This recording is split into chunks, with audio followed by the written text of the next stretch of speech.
had a high school history teacher who told us a lot of stories. Not about world history, which was the class, but his own. For a time, he had driven a school bus in Alaska, I think. There was a student named Moose, a biplane that flew narrowly between a mountain pass and over the bus so closely that the wheels almost touched the roof. Or maybe he had been the one in the plane and the bus was driven by someone else. And maybe the kid named Moose was really just a moose. I can't remember, and I'll never know. His life before becoming a history teacher outside of Houston, Texas, at least as he told it, had been one filled with daring and grand adventures and misadventures alike. Even at that age, which must have been 15 or so, I didn't really believe the things he told us. They had the unmistakable whiff of tall tales. Or maybe it was a failure of imagination on my part. It is easy to believe when you're young that the adults in your life don't have lives of their own that both precede and extend beyond how they immediately appear in front of you. Or rather, what I really mean is that it's easy not to care one way or the other. In the novel A Heart So White, one of my favorites in many years, the author Javier Marias writes that children take a long time to show any interest in the people their parents were before they knew them. This tragic but seemingly unavoidable phenomenon Marias attributes to both incuriosity on the part of the child and a conscious effort by the parent to shrink away from the past and who they once were. A deviant version of this dynamic lies at the heart of Tim Burton's 2003 fantasy Big Fish, in which a father's tall tales about his youth inspire in his son nothing more than an unremitting sense of disbelief, which is itself an extreme form of incuriosity, albeit one that is hardened up and gone cold. So today's episode is all about Big Fish, parents and their children, and the almost forgotten, larger-than-life stories of our youth. I'm your host, Matt Jones, and this is another episode of I'm Not Crying. Hi, today I'm here with Nick Coffman. How you doing, Nick? I'm doing good. How you doing? Very nice, I think. Yeah, and you mentioned you're in St. Louis. Yeah, I'm in St. Louis, Matt. Lived here basically all my life. Did a little bit of time in Chicago. Oh, okay. Working in education up there and doing a lot of comedy up there for in Second City and other theaters. Otherwise, yeah, St. Louis, man, fun to visit. Not the greatest place to live. No, it's okay. It's one of those cities that's seen better days. The Sure. downtown is just very inactive. Like, yeah, we've got ball games down there now, but not much else. Okay. Is it prone to flooding? Yes. There was one time back in about 10 years ago, I used to work at a university up here, and I was driving home from work, and there's a major river that separates like the county I live in from St. Louis County. And as I'm getting home, that river floods over. As I'm driving home, that river floods over the freeway. Oh, wow. And yeah, everyone's trying to get home. I thought I was being sneaky by taking side roads to get back, Okay. and it didn't work out because every other path was also flooded.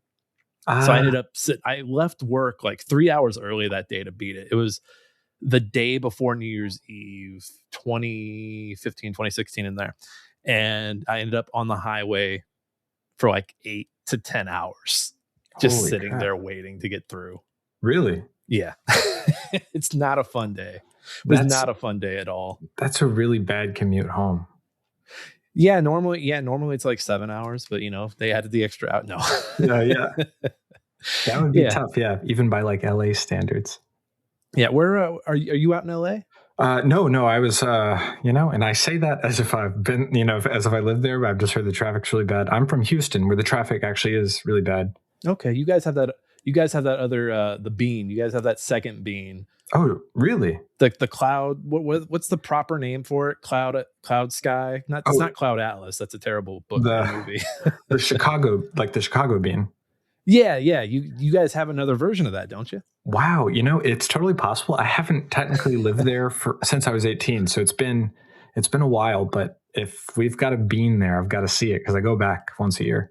I've heard like because for a while I think Chicago is the third largest city in America, and I think Houston's number 4, or it was number 4 after Katrina or something like that. I'm blanking on. I haven't.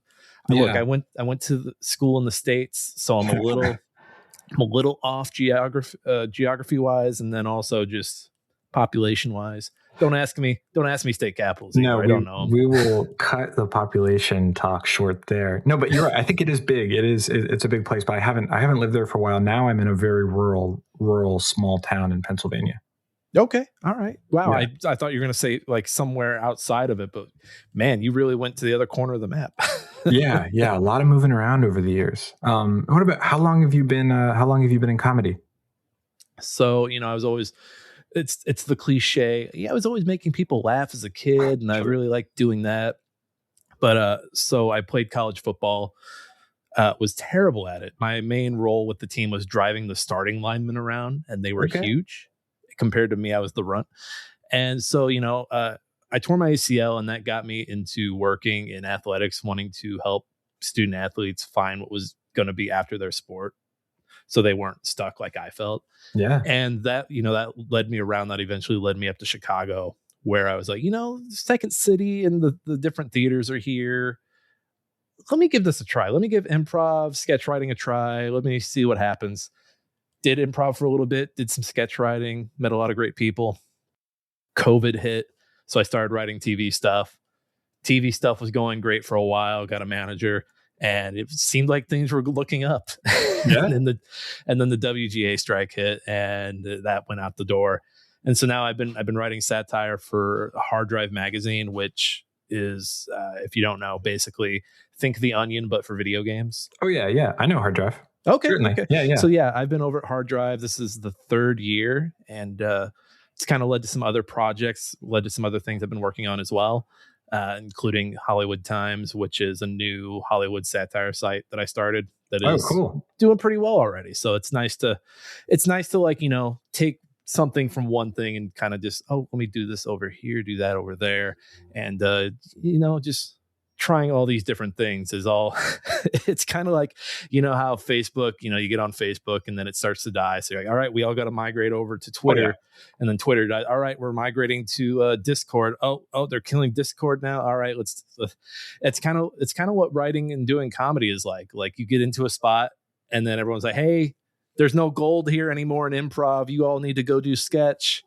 Everyone goes and does sketch. Nope, gold's not here anymore. Y'all got to go do TikTok. That's the feel of kind of the broadly suffocated or dying industry. Like the lights are closing out behind you and you're running. That's how it feels with writing often. That there's fewer and fewer publications that go under. Mm-hmm. You find something else. And the people who have been doing it for years, like I've always hated the, if I could give you youngins any advice, don't do it. I'm always like, no, you coward. You fucking coward. Like, tell me the path that you took is no longer viable, but then give me something actionable. I've always hated that ladder pulling up, that gate closing. Oh, sure. Yeah. Like, no, like it was hard for you when you came up, but the people before you weren't like, don't do it, kid. Don't do it. You gotta. I know. Cause I think in a way, cause they know it's no longer that path is much harder now to tread. Like when I think about like writers who in like, I don't know, like the 40s or the 50s, the Paris Review would pay you like a couple grand to go to Paris, spend a couple months there, and then write a sprawling essay about it. Yeah. And I mean, you see it everywhere. Like I don't want to say I'm a games journalist, but I'm around a lot of games journalists, and those folks, they're having hard times now too. Like every other day someone's getting let go.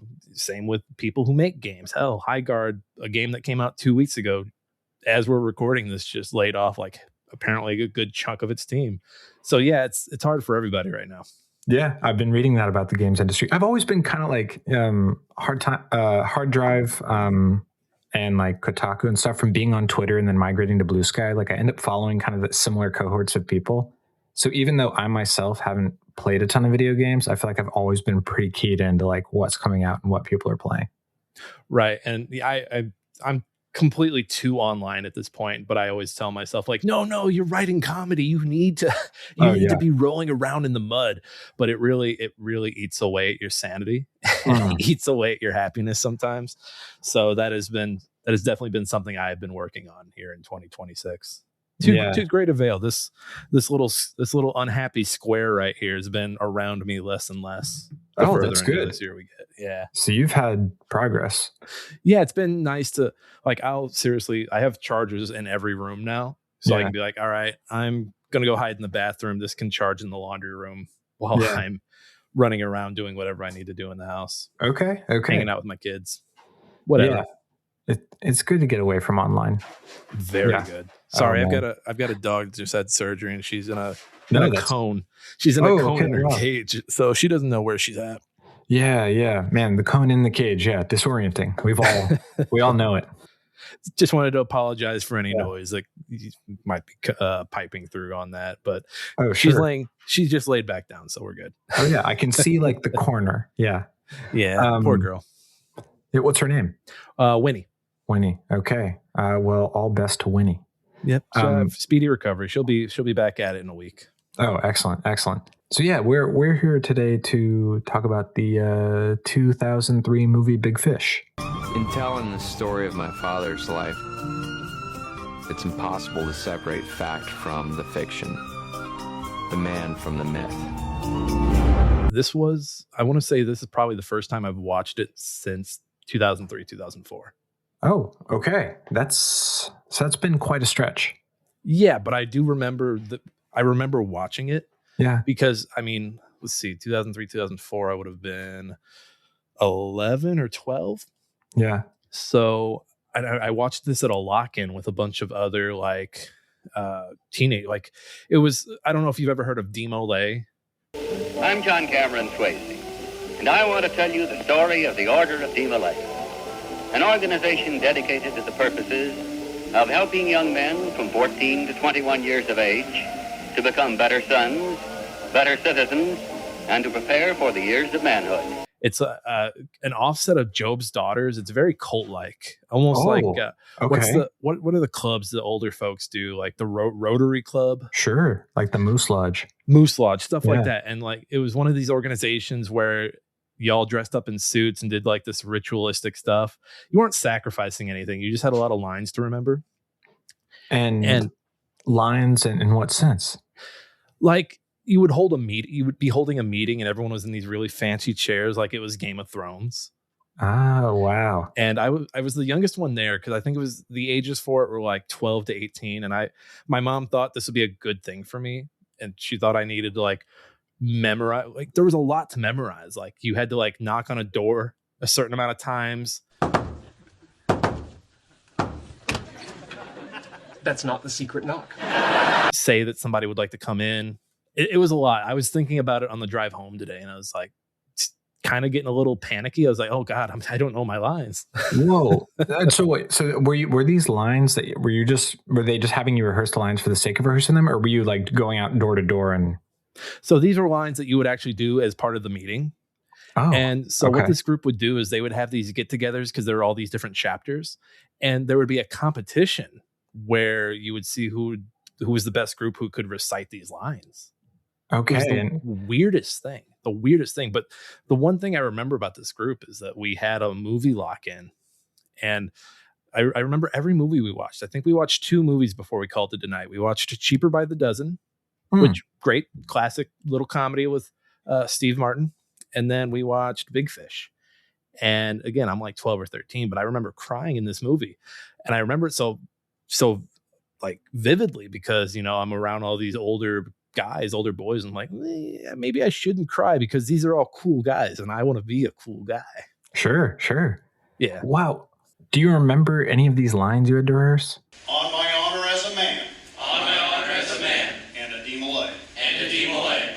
Do hereby rededicate myself. Do hereby rededicate myself. To the principles and ideals. To the principles and ideals. Of the Order of Malay. Of the Order of Malay. No, I do not. They were a lot because basically there were different parts of the meeting. So like the competitions would be like, it's kind of like how the Olympics does where you'd have like, okay, well, rowing, here's 100 meters, here's 200 meters, here's 300 meters. Yeah. So the competitions would be broken up like, okay, here's the meeting where you're inducting somebody new. Here's the meeting where you are conducting new business. Here's the meeting where you're doing this. I want to say it's like Toastmasters, but I don't think Toastmasters is as culty. This felt culty. It did. Okay. Because everyone was wearing suits. I remember wearing like a suit from the 90s that I was like, this was the early 2000s, and I was wearing a suit that somebody probably wore in 92. It was like this green brownish thing. Yeah. It very ill-fitting on my fat little body. How did you, and I'm coming back to Big Fish, but I'm curious, how did you find, and was this called Dino Lay? Demolay, Demolay. Demolay. Okay. I don't know if it's still around. I was actually going to try and Google this today, and I just ran out of time. But so the way I knew about it is that, so the offset of it for girls was called Job's Daughters. Okay. And my grandma was in this. And I was like, okay. My mom, we were a church family, and then we weren't. We kind of like, we would do this group in church called Awana, which was like short for Approved Workmen or Not Ashamed. And that was another thing where you were reciting Bible verses back to some youth pastor looking guy, and getting patches for it. So my mom, for some reason, thought we needed to always be in a group where we were reciting things and getting badges for doing really good at it. Sure. Demolay is an international Masonic affiliated leadership organization for young men aged 12 to 21. I don't know. Wow, that sounds like a red flag. 12 to 21? Be careful, guys. Demolay focuses on character development, civic awareness, and mentorship. Founded in 1919 in Kansas City, Missouri, it emphasizes 7 core virtues through service, social events, and sports, often with a $40 lifetime membership fee and no yearly dues. That's an incredible deal. Yeah, nobody else has a subscription deal like that.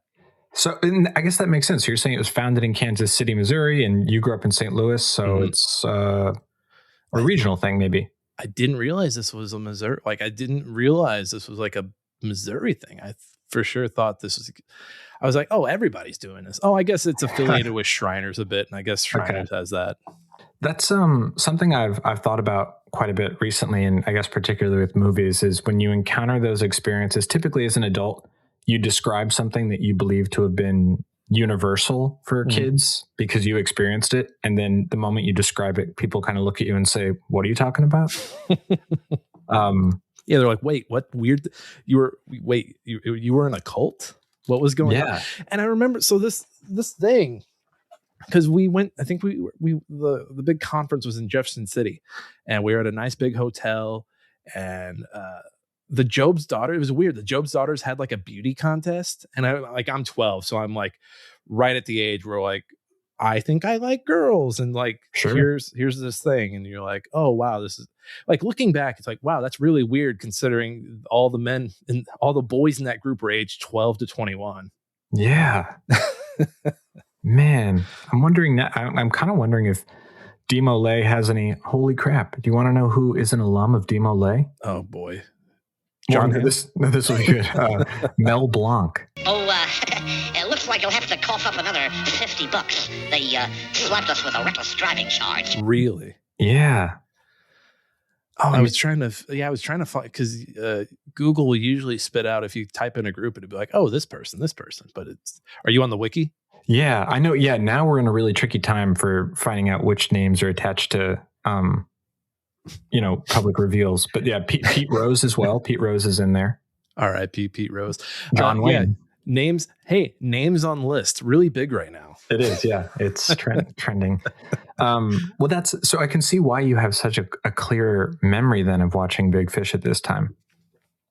Yeah, it felt like a time where I was changing a lot. Not from like a puberty sense, but from like we had ditched our church. I think this was right on the same time that we had moved out of St. Louis and moved into the county where I would call home and eventually meet my now wife. And yeah, I think I was going through like some kind of culture shock at the time. Sure. Yeah, like moving as a kid, or really moving in general. Moving as a kid, moving from like North County, St. Louis to not North County, St. Louis, down to like Jefferson, down into Jefferson County. I'm not doxing myself too much there. Sure. Yeah. It's a big county. Yeah. what I'll say about Big Fish is that this is my first time seeing it, but I've been deeply aware of it my entire life. In fact, I remember when it came out that there was like a TV spot for Big Fish that used this Yes's song, "I've Seen All Good People." Dad, I have no idea who you are. You are in for a surprise. Audiences have discovered the extraordinary movie that critics are calling a modern-day Wizard of Oz. And I remember that I liked the trailer so much that had that song that it went on like my MP3 player or my CD player at the time. But I never saw it until this week. I remember the trailers because I remember a lot of the imagery with, the fish and some, like, I think it was the guy swimming with the fish or the woman swimming with the fish. Yeah. And it's a Tim Burton cut, but it's it doesn't feel like, because you watch a Tim Burton movie, it's got very dark vibes, very gothic looking. I'd say this is the least gothic Tim Burton movie I've ever seen. Yeah, it's a bit lighter. Yeah, I haven't seen all of Tim Burton, so maybe he's got some lighter movies that I'm not aware of. But yeah, I can't do Edward Scissorhands off the top. If like Big Fish, if I'm like browsing channels and I see Big Fish, I can sit down and watch it. Anything else Tim Burton, I'm like, I can't do it, man. It's too heavy. Sure. I need a little sunshine. Yeah, this is probably one of his more sunshine-esque films. Yeah. And with the first time you saw it, I guess thinking back on it, why do you think it made you cry when you were 11 or 12? And this is one of those movies where there's two specific pieces of this movie that make me cry. And it's the son, it's not Ewan McGregor, it's Billy Crudup's character, Will Bloom, when he confronts his dad about it's the iceberg speech. Am I trying to make a metaphor here? Well, you shouldn't have started with a question because people want to answer questions. You should have started with the thing about icebergs is. Okay. The thing about icebergs is you only see 10%. The other 90% is below the water where you can't see it. That's what it is with you, Dad. I'm only seeing this little bit that sticks above the water. Oh, you're only seeing down to my nose, my chin, my... Dad, I have no idea who you are. And it's one of those things. I cried like a baby now watching it, but I remember crying as a kid watching it because I felt like I didn't know anybody that well. And again, I'm watching this in a new group. Basically my first night away from family with this new group. And again, I'm a kid that is transitioning into a man with this group that's supposed to help me do that. Yeah. And I've got all these feelings in my head, like, well, don't cry in front of them. But also like, wow, this is really sad. This guy feels like he doesn't know his dad.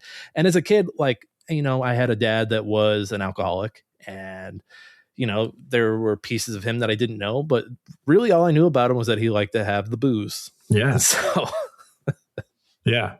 So then that part resonated personally for you then. Yeah. Cause I think we all think about it with everybody in our lives. Like, how well do I truly know a person?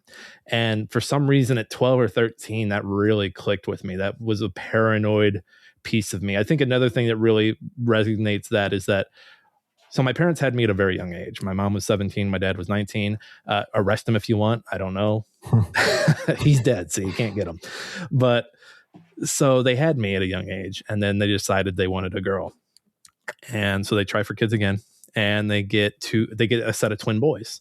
And so they're like, well, wasn't in the cards, whatever. So they wait 6 more years, and they're like, all right, let's try for another girl. Try.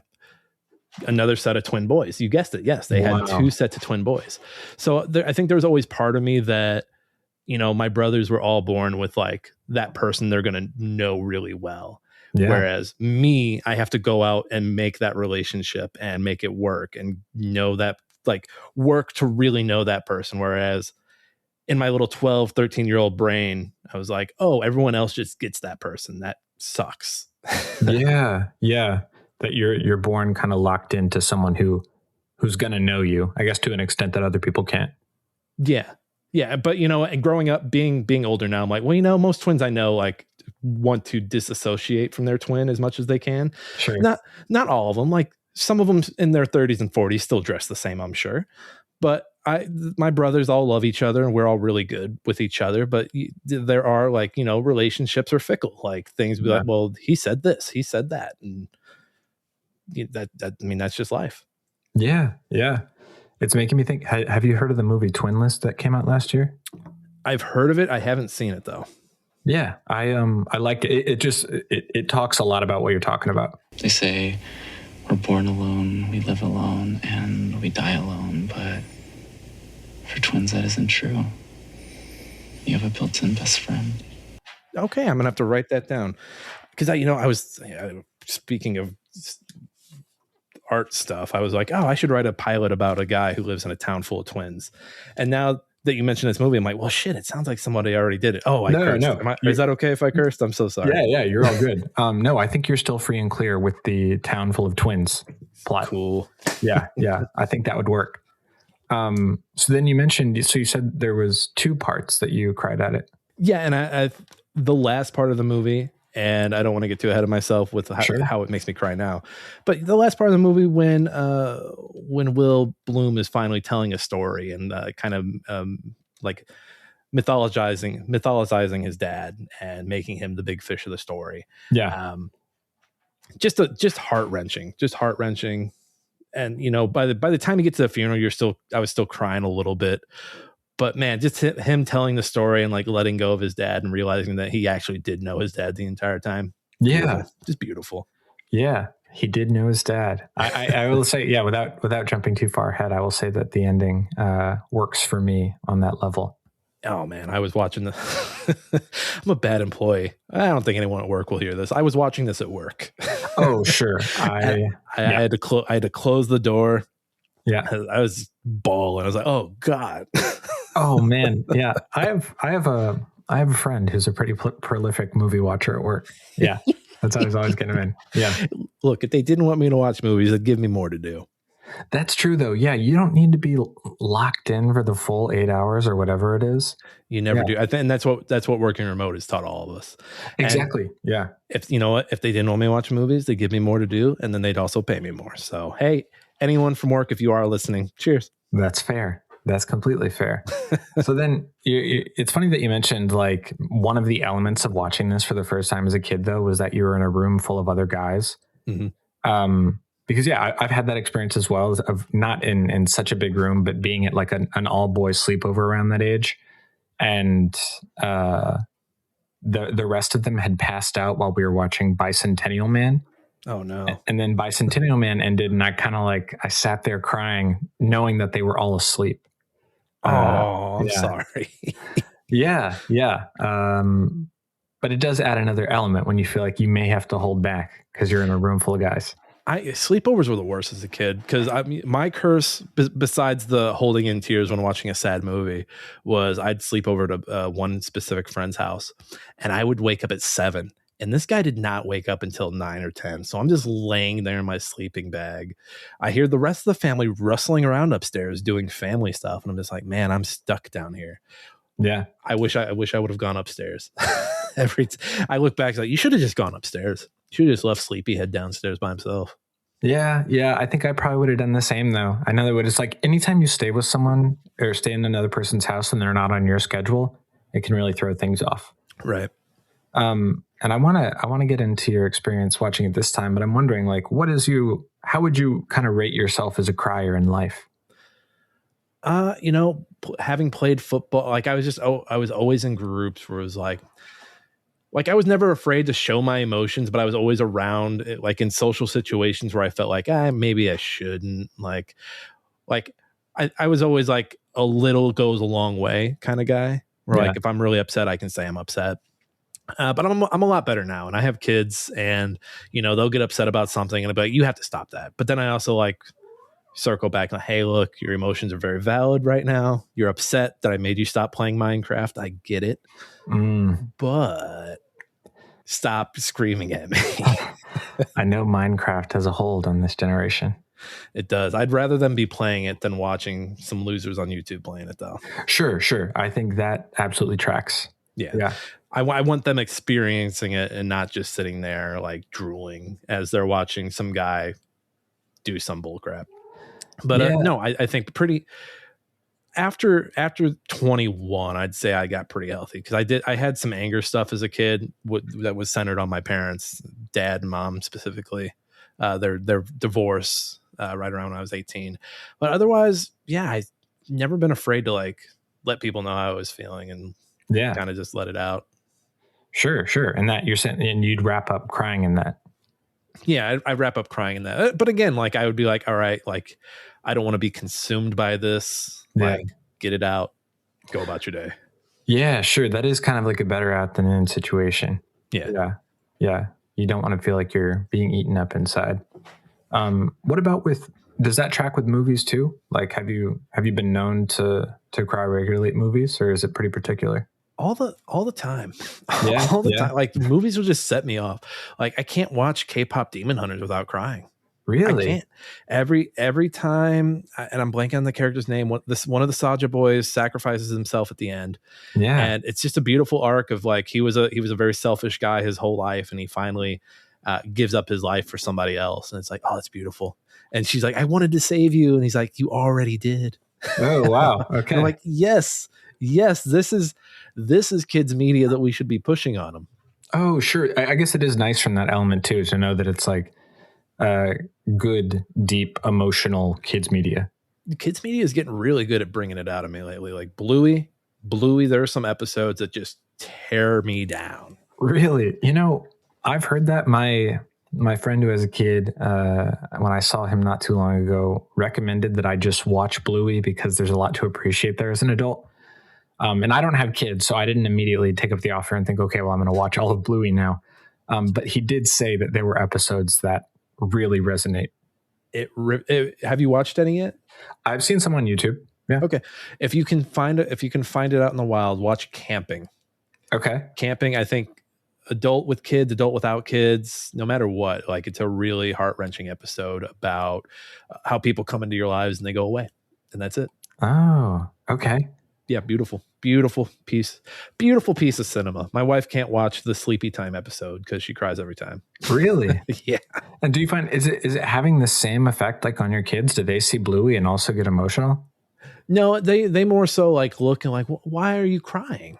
And you let them know like, well, you see, the boy that they were camping with is gone, and now she may never see him again.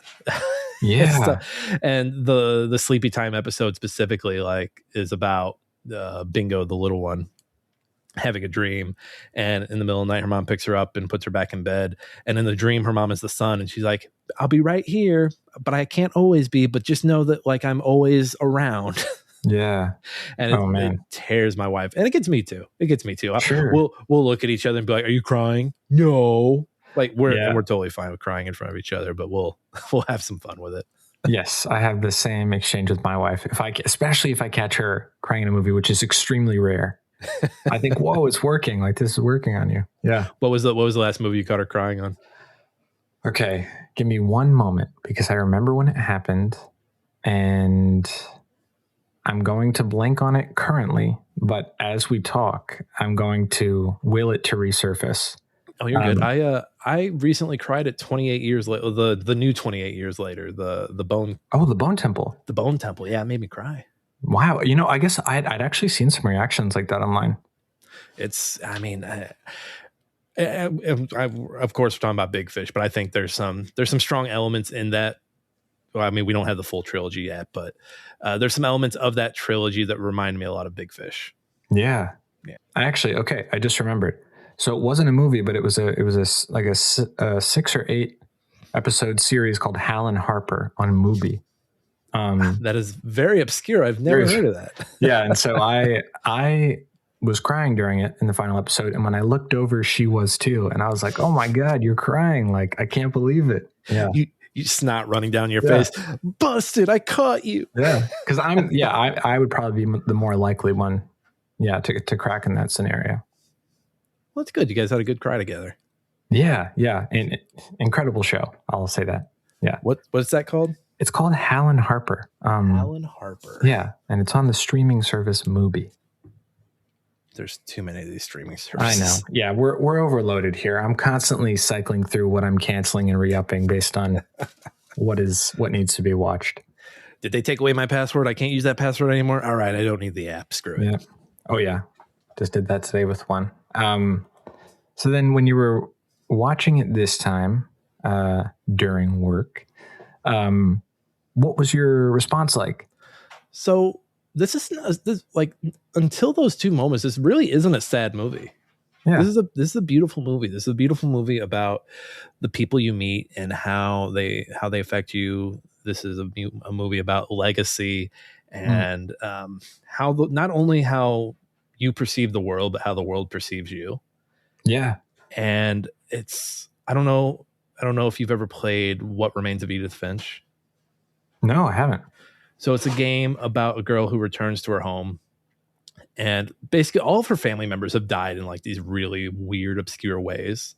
And the family is cursed. So you're going through the house, finding little like mementos about family members and replaying their death. And there's a central character in that game that like the grandmother character who really like mythologizes each of their deaths. Yeah. And it's just a game about just, how we perceive death. And it's about this character and how grossly she mythologizes death as opposed to celebrating people while they're alive.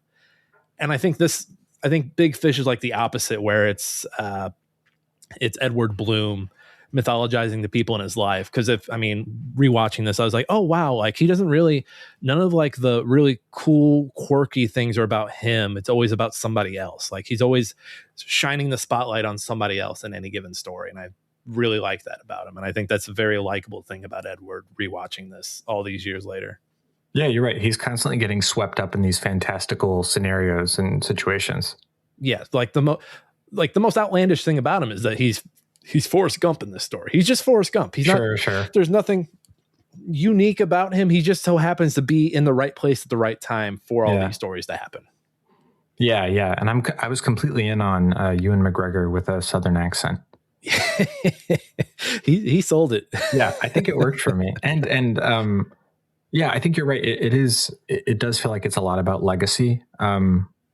And I guess that particular way of how we relate to story. And I know Billy Crudup gets into the end that idea of like the stories are told, or like that's who he was. He was his stories, especially in the way I guess it lives on with his retelling. So I think that's something I didn't know that it would be about.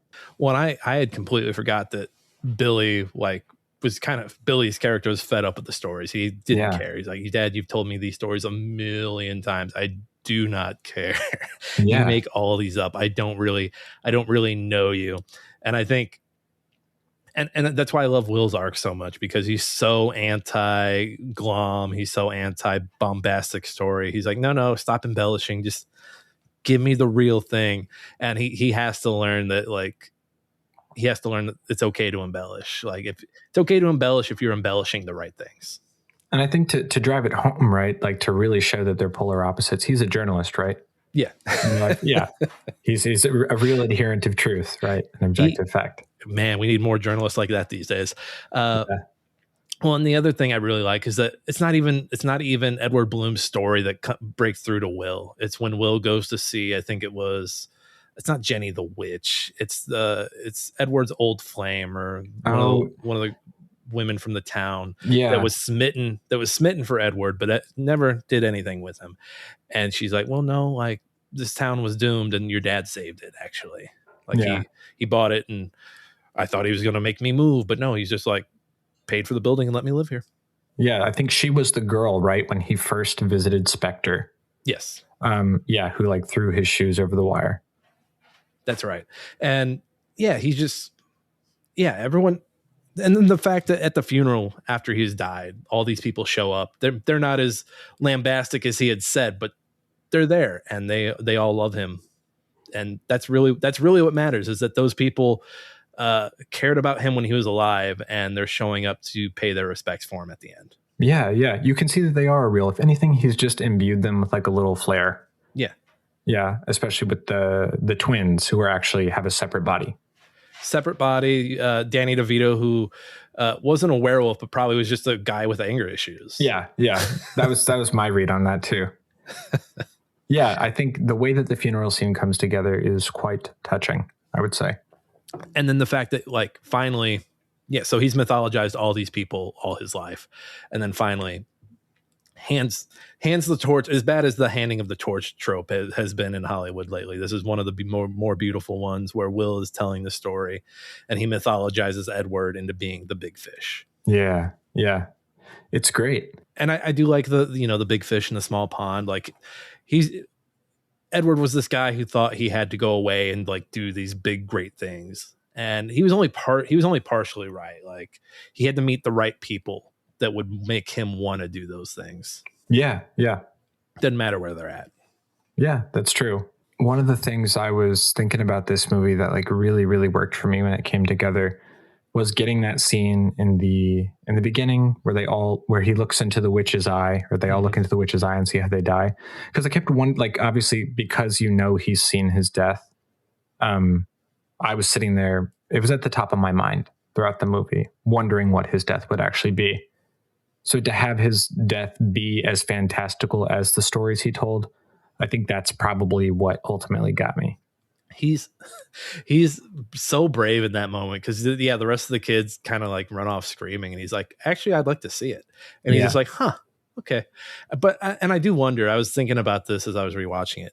Does he see his actual death, or does he see the death that his son gives him in the story?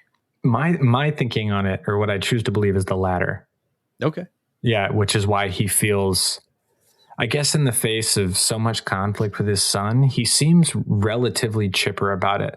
Like he knows he's going to come around to me. Right. And then I wonder, if that's part of it. Like you've seen that your son is going there to be with you on your deathbed, describing you the way that you've seen the world. It's just a really good movie. Rewatching this made me want to check out the musical. John August, I think he wrote this or he rewrote it. He's credited for the screenplay on this, but I think this is his best work, honestly. He hosts like a weekly screenwriting podcast. It's kind of its own thing now. Cool.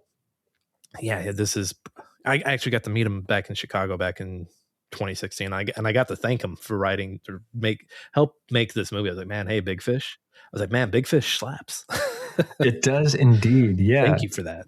So this is Big Fish is one of those movies that has remained with you. Like, even if you hadn't seen it, like since you were a kid, you've thought about it.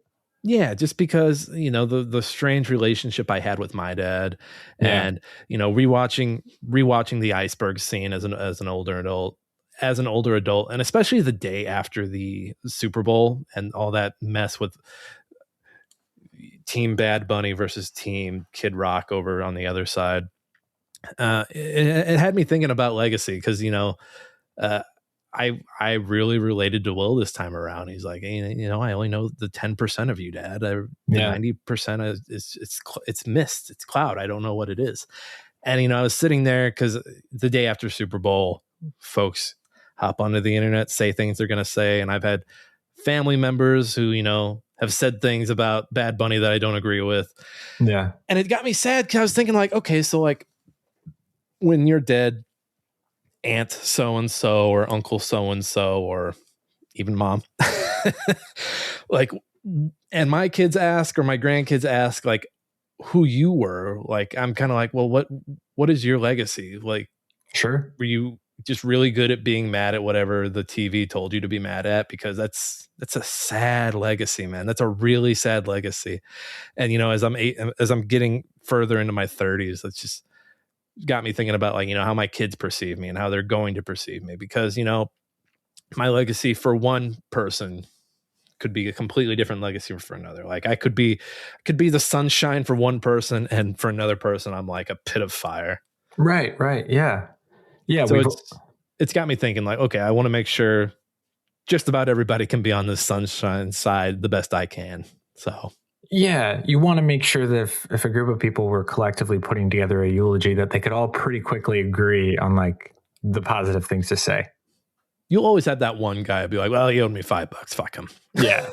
And that's going to be hard, since our lives are long and we go through various stages at various ages. Like I'm sure we all exist in people's minds differently, negative and positive light. But yeah, that was a major thing I thought about in that scene this time around. Because, yeah, man, legacy is a tricky thing. It's very it's very scary. It's almost like last words. You put a lot of weight on those last words. Sure. And it got me it got me thinking about, have you ever watched How I Met Your Mother? Yeah. So Steven Seagal, Jason Seagal's character Marshall, his dad dies, I think, in the 5th or 6th season. Man, I remember that episode. That whole countdown and him like breaking down on the street while he's with holding the voicemail. Yeah. Well, yeah. And so the episode after that is about last words, and like the whole episode is him just flashing back to like, what were the last words? And every time it's like worse and worse. Yeah. And then he finds out that like, while his dad was in the cab heading home, he left a a nice voice message for him. And of course it's a sitcom comedy. So he like farts or he says something about like a rash cream, but it's still a very good episode, just about, you know, what you want that person's legacy to be versus what it actually is. Yeah. You know, I don't remember a lot of How I Met Your Mother for having watched it, but the episode and the scene you just described with the voicemail is something that I actually think changed my real life behavior. And that after I saw it, I remember, I guess, more just becoming cognizantly aware of the idea that like any voicemail I get from my parents, I'm going to save. Mm-hmm.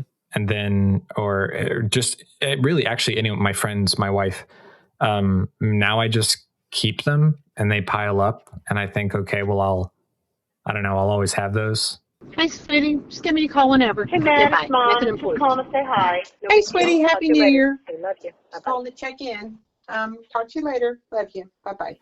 It's made me, and I've rewatched the show recently. It's made me leave more voice memos or leave more. Like the little thing you can do on your phone where you just hold the microphone and it'll send that. And hopefully they keep it. If they don't, that's on them. Sure. I guess, it is up to them in the end. That's definitely something I think about, being able to have audio or audio visual evidence of someone that you knew in life feels, I don't know, more pressing now to me. I mean, there are obviously photographs too, but I have been thinking about that with voice and video and being able to experience someone, which is why I feel like, not to take it super far, of course, it's like why people are getting into like, have you heard of those like AI companies to where they're essentially like, will reanimate your, and I like, it's such a bummer to know that I understand the yearning to have that. But it's a bummer to see that like, oh, that is able to work on people in that way. Yeah. Anyone who's like into that, I'm like, oh, you didn't see the Black Mirror episode. Okay. Yeah. Okay. It's too much. I feel bad for my kids because I'm on a lot of podcasts, like with my brother. So I'm like, oh God, if they want to see me, they have to see me in that. Oh God. Actually, that's great though, because you have this kind of live living encyclopedia then that you're building. Yeah. Of stuff. I've started. So I'll like, if I'm playing a game with them down here, I'll like, hey, actually, you know what? Can you say happy birthday into the mic or something? Like if it's someone's birthday, I'll have them say that, or I'll just be like, hey, you just want to babble into this and just say whatever comes to mind, and then they'll just save those, put a date on them. Oh, sure. Any good babbling productions like lead to any gold? No, nothing yet. Okay. Maybe I'll sample them in like a audio comedy sketch or like a hip hop song or something. Sure. Yeah. Yeah. There's always that opportunity. You never know when a young toddler is going to be spitting a good beat. Sometimes they do. Yeah. Oh, wow. I could really rap to this. I could drop a bar or two.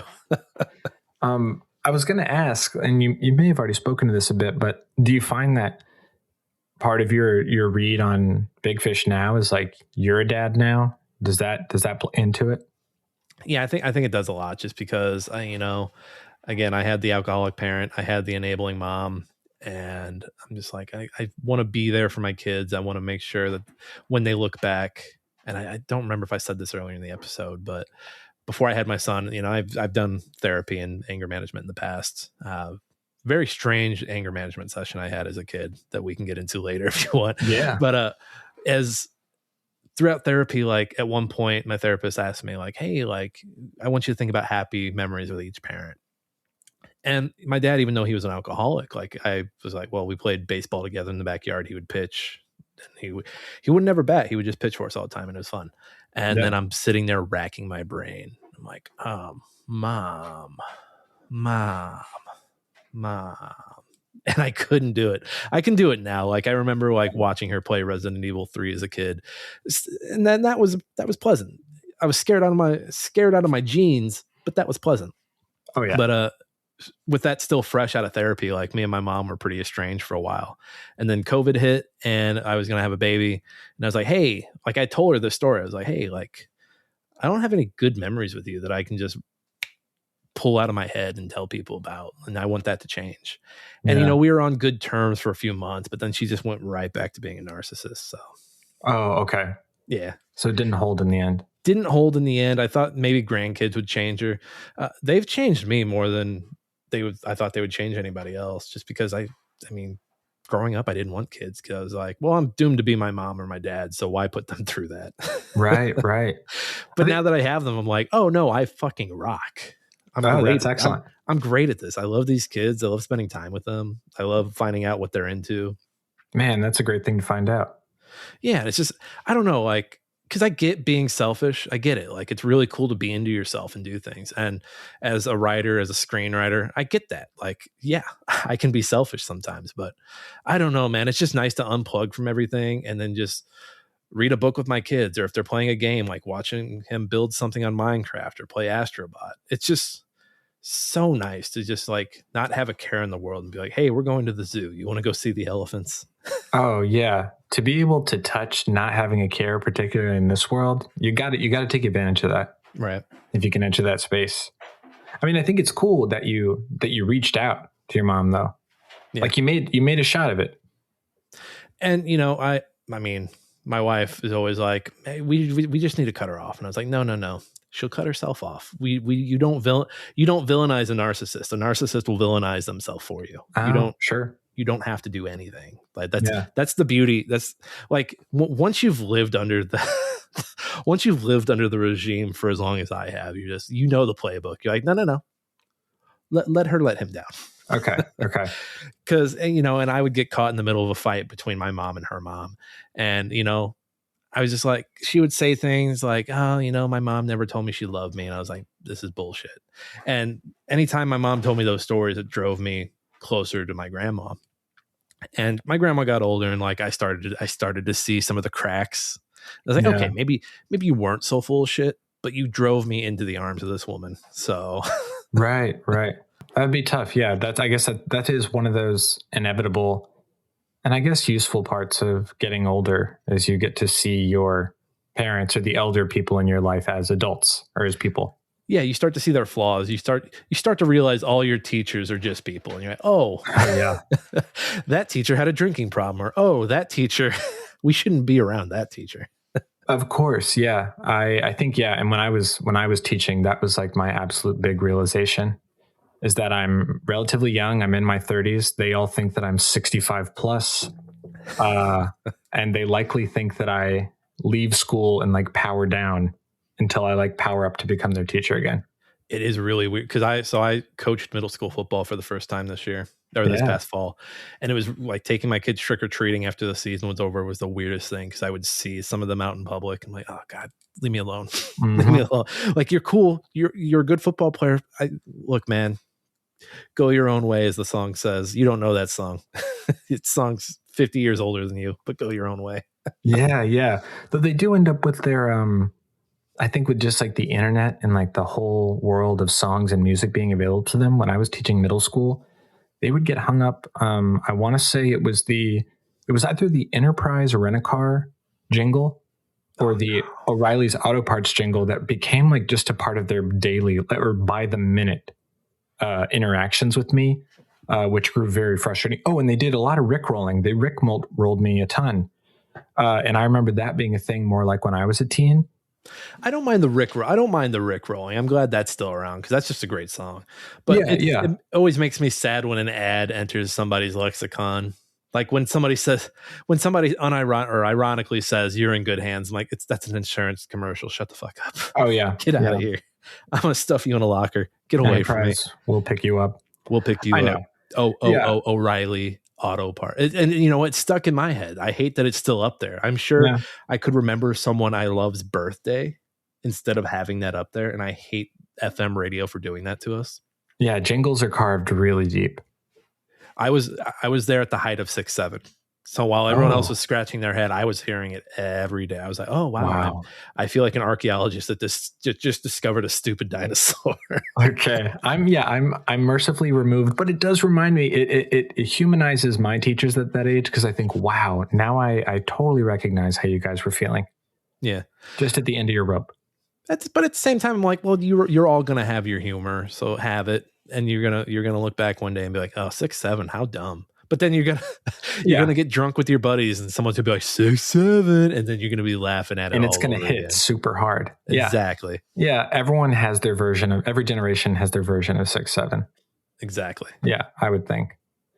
Trying to think of them, I can't, because ours were really good. Ours, well, I guess this probably wasn't when I was in high school. A thing was just yelling penis as loud as you could. Yep.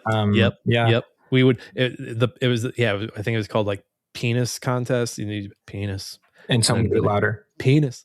Yep. Oh yeah. So I remember that. I remember Borat happened to come out while I was in high school. So very nice. How much? Oh yeah. My wife really took over. My wife. Yes. What else was it? Yeah, we just quoted movies a lot. It was the Hangover. There are Skittles in there. It's a satchel. Oh sure. Yeah. The Hangover was big. Yeah. You always look back and you're like, oh, we quoted that movie a lot. Oh, those poor teachers. I know. Yeah. It's a struggle. It really is a struggle. And I recognize that now, having been on the other side.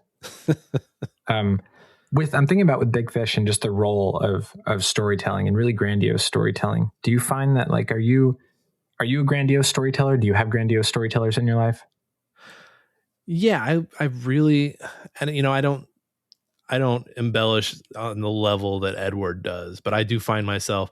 So I do improv here in St. Louis, and we do this form called a living room. Okay. And so basically, instead of starting the show with some weird improv game, because I always think when you start with those, the audience who isn't improv people are like, no, we're good. Like, it's a good way to ease them in. Like, it's a good way to like remind them, oh, hey, we're humans up here. Yeah. And so you're basically sharing something. So like if the word's like chocolate, I'll be like, oh yeah, you know, I once stole a chocolate bar when I was 12, blah, blah, blah, blah, blah. And usually in those I'll embellish a little bit. But one time I told my group afterwards, I was like, oh yeah, that story was mostly true except for this part. And I remember one of the members of my group was like, oh, that sucks. Like, I thought everything you were saying was true. That kind of sucks. I was like, well, really? Most of the details are true, but I embellished this one thing. So yeah, sometimes the emotional truth is really what counts. Yeah. And so I try not to embellish too much, but as a storyteller, you're just like, no, man, like like this character going through this metamorphosis, I need the most, here's on this side of the line where he's at, here's where I need him to be. Like, I need it to be the most bombastic thing. Otherwise I'm like, little fib here and there, a little embellishment here and there. But I didn't meet no giants at any point. My friend Big Germ is 6'5". Okay. That's up there. Yeah. Yeah. And some of my stories, like, I don't even have to embellish. Like, my first kiss with my wife, and my wife and I have been together since before freshman year of high school. I'll tell you this real quick story. So we're dating for a month, and we go to the local pool, and I have my younger brothers with me, so I'm supposed to watch them. And we go to the deep end of the pool, and we're just kind of holding each other at the end of the pool. And we're looking into each other's eyes. And I'm like, oh man, I'm gonna kiss her. I'm gonna kiss her. Mm. All of a sudden I hear whistles, and multiple lifeguards jump into the pool, and there's a woman on the other side of the pool drowning. And my then girlfriend, now wife, is looking over there. And I feel the moment slipping away. I'm like, oh, this first kiss, it's got to happen. It's got to happen. So I like, hey, are you going to watch that woman drown, or are you going to kiss me? And she for some reason, she turns back to me and we kiss. And that was our first kiss. Good. I'm glad she could return her attention to to the appropriate matter at hand. Right. And, whenever I tell that story, the first question is always like, well, did the girl survive? To which I always answer, I have no idea. Oh. I don't know. I do not know. Wow. Yeah. Well, I guess that's one of those parts you can embellish in the future. You can just decide. Well, yeah, she died. We all went to the funeral, and I was making out in the back of the church with your mother. Oh man, I feel like that reminds me. I feel like, and I'm going to mess it up, but there was a short story I had to read in college that was like, I think it's a guy and his girlfriend are kind of at a lake at night, kind of like a Lover's Lane type situation, and a body washes up in the lake, and it totally kills, obviously, the moment, and the girl actually ends up becoming quite obsessed and haunted by the image of the body. So this is on a level. Up until you said she was haunted, I was like, this sounds like a Simon Rich short story. Yeah, I don't remember where it was from, and I could be off on the details. Couple at lake body washes. I'm going to Google this later. Yeah. I'm not embellishing. I just don't remember. This sounds like my jam. Okay, cool. Yeah, and I might be able to figure it out. Yeah, up until you were like, oh, the horror was haunting her. I was like, this sounds like Simon Rich. This sounds like they got the body involved. Okay. Yeah. I don't know if you've ever seen Man Seeking Woman, but it's an FX show from the 10s. What's that? Jay Broussard or oh yeah, Jay Baruchel? Something like that. Yeah. But he's dating, and it's just like these hyper, to take it back to Big Fish, these super embellished stories. Like there's this one moment where his sister is setting him up with this girl, and she's like, is she a troll? He's like, is she a troll? She's like, no, she's not a troll. And he shows up for the blind date, and she's a literal troll. Oh, okay. You know what? I feel like I strongly remember seeing clips of this show. Yeah, and there's another scene later on in the show where he's thinking about texting a girl at 3 a.m. And I think this was at the point where the hey with two Y's was a thing. And it becomes a hostage negotiation where somebody's outside of his apartment saying, don't do it. We want you to come out alive. Oh, man. Do not text her. Just really, really fun stuff, really out there stuff. And again, talking about Big Fish and then talking about Man Seeking Woman makes me realize I love it when people embellish. It's just beautiful. Life can be so mundane sometimes, and I just like it when people really just add the extra little details. Oh yeah, to be immersed in a great story, I can definitely appreciate that. I'm wondering. So I know I sent you that scale, the Baden-Hop-Fletcher lacrimation scale. Did you have a chance to think about how you would rate your response on the 1 to 5? Oh man, I think I looked at this like during the holidays. Sure. Yeah. Can I get a quick refresh? I'm sorry. Yeah. So we can even go just baseline. It'll be 1 to 5. 1 on the lowest end is kind of like you feel a little bit of a disturbance inside you. And then on the 5 end is obliteration, like you're completely destroyed, but then maybe find a renewed sense of self afterward. There it is. Okay. Okay. So disturbance, breach, surge, upheaval, obliteration.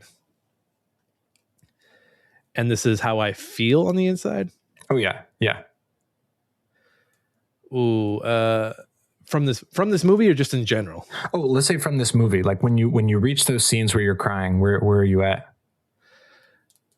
Having to close my door. Having to close my door in my office just to like avoid bringing attention to myself. I'd probably say surge. It was between surge and upheaval. Okay. Yeah. Just because and when the iceberg scene happened, like I started crying right before he says he doesn't know. I'm like, oh no, it's coming. Yeah. In anticipation. Yeah. Same with the story. Like I know where it's heading, so I'm crying the entire time he's like speeding in the truck. Oh, okay. Yeah. I guess because you remember some aspect of it from when you saw it as a kid. Yeah, like I like this scene lives in my head rent free. It's just him rushing him to the water to be put in the pond to be buried to rest. Yeah, and such a great image of that big fish. Really, really good CGI for the early aughts. Yeah. So I've got a cat encroaching here. Oh no, you're fine. Mine usually does the same, but he wised up tonight. Okay. Yeah. He's incorrigible. I'm wondering, I guess with that fish, do you think they used any physical effects for one of the fish? Like the one he was holding? Maybe the one he was, because he's holding the one very early on. Yeah. I don't know. Having seen like how they do stuff in movies like The Thing and other practical effects, I wouldn't be surprised if they just were able to get like a really convincing looking animatronic fish. Yeah. I guess I was kind of thinking about it. I wonder if anyone, if it's ever been like sold at auction. I imagine Tim Burton's got all that stuff in his attic somewhere. Yeah. Right next to Edward Scissorhands. You're probably right. He's got probably a little museum. Yeah, it's scary. Don't go up there at night. Sure. Turn a light on.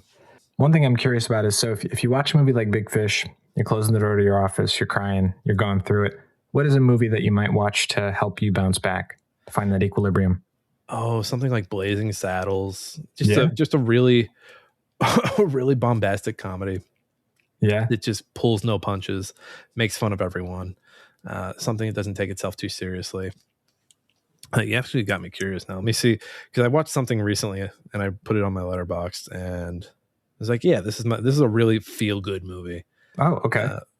Let's see here. Yeah, it's good to have those on hand. Well, it wasn't Blade Runner, which I watched for the first time recently. It was probably like The Nice Guys or Kiss Kiss Bang Bang, something from that like Shane Black era. Yeah, I actually really like both of those. Just buddy cop movies with just these otherworldly characters that are just not good partners throughout until they are. Sure, yeah, that is also a nice familiar trajectory. Yeah. Cool. Well, yeah, this has been great. And I'm wondering, could you remind our listeners maybe where they can check out some of your stuff, your other work? Yeah, so I'm on Hard Drive. That's hard-drive.net. Wow, I've never said it out loud. That's really weird. You can go there, or you could go to my Hollywood Times website, which is hwoodtimes.com. Getting ready to do a Nepo Baby March Madness bracket on there. So if you ever did like Game Facts back in the day that had the daily poll, yeah, it's gonna be something like that. So would love if people check that out. And then my movie podcast, which I'm hoping to have you on in the near future, it's called Stand and Watch. It's a movie for dad podcast. It's a movie. It's a podcast for dad movies. There we go. And basically, me and my co-host Matt, who is an editor that I met through Hard Drive, we sit there and determine how dad a movie is. Excellent. Yeah. I think that's a solid project. It's a lot of fun. We're on our 4th season right now, and we're just blasting through movies right now. We've got like 11 left on the wheel. Oh, okay. Very nice. Yeah. Good place to be. Yeah. Well, yeah, Nick, thank you so much for joining me. This was great.